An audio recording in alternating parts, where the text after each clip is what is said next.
দর্শক স্বাগত জানাচ্ছি ঢাকা পোস্ট লাইভে। সঙ্গে আছি আমি ফরহাদুজ্জামান ফারুক। এই মুহূর্তে আমি আছি বাংলাদেশে যে কোটা সংস্কার আন্দোলন হচ্ছে, সেই আন্দোলনে প্রথম যে শহীদ হয়েছেন গত 16 জুলাই, সেই আন্দোলনের শহীদ আবু সাইদের বাসায় আমি রয়েছি এই মুহূর্তে। আপনাদেরকে জানিয়ে রাখি যে আপনারা জানেন যে অন্তর্বর্তীকালীন সরকারের যিনি বর্তমানে প্রধান রয়েছেন, প্রধান উপদেষ্টা ডক্টর মোহাম্মদ ইউনূস, তিনি আজ রংপুর আসছেন।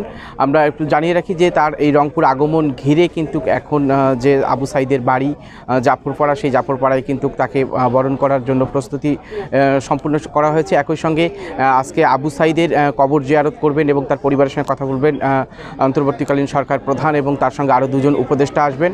আমরা প্রশাসনের পক্ষ থেকে যতটুকু তথ্য জানতে পেরেছি যে 10:30 নাগাদ পীরগঞ্জের যে মেরিন একাডেমি রয়েছে, সেই মেরিন একাডেমিতে হেলিকপ্টার যোগে এসে এখানে অবতরণ করবেন। এরপর সেখান থেকে গাড়ি বহরে করে এখানে আসবেন এবং এখানে এসেই আবু সাইদের কবর জিয়ারত করবেন। কবর জিয়ারত করার পরে যে আবু সাইদের যে পরিবার রয়েছে তাদের সাথে কথা বলবেন ডক্টর মোহাম্মদ ইউনূস এবং তার যে উপদেষ্টা পরিষদে যারা উপদেষ্টা রয়েছেন তারা কথা বলবেন। এর বাইরেও আমরা যতটুকু প্রশাসনিক তথ্য পেয়েছি, সে এখান থেকে রংপুরে ফিরবেন, রংপুরে বেগম রোকেয়া বিশ্ববিদ্যালয় পরিদর্শন করবেন, এরপর সার্কিট হাউসে যাবেন, সেখানে কিছুক্ষণ সময় কাটাবেন এবং রংপুর মেডিকেল কলেজ হাসপাতালে পরিদর্শনের কথা রয়েছে। তো এদিকে যেটা আমরা একটু খেয়াল করলাম যে সকাল থেকেই কিন্তু কঠোর নিরাপত্তা বলয় তৈরি করা হয়েছে এবং আবু সাইদের এই যে সমাধিস্থলে আপনারা দেখছেন যে কয়েক স্তরের নিরাপত্তা বেষ্টনী রাখা হয়েছে।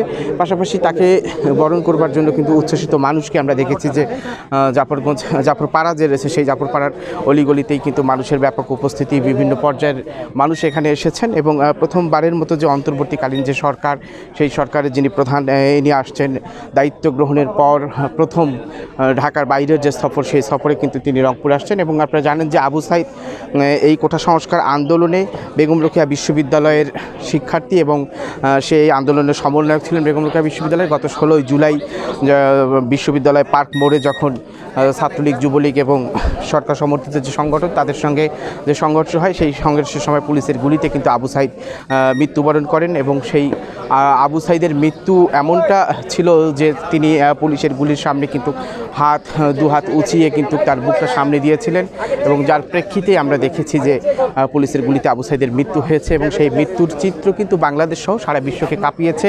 এবং তারপরেই কিন্তু এই আন্দোলন কিন্তু একটা পর্যায়ে চারিদিকে ছড়িয়ে যায় এবং এই যে রক্তস্নাত গণ অভ্যুত্থান ছাত্র জনতার মধ্য দিয়ে, সেই অভ্যুত্থানের মধ্য দিয়ে কিন্তু আমরা দেখেছি যে 5 আগস্ট কিন্তু সরকার পতন হয়েছে।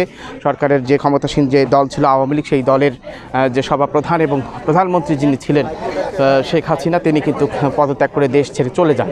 এর মধ্য দিয়ে কিন্তু আওয়ামী লীগের যে 16 বছর 6 মাসের যে শাসন, সেই শাসনের কিন্তু অবসান হয়েছে।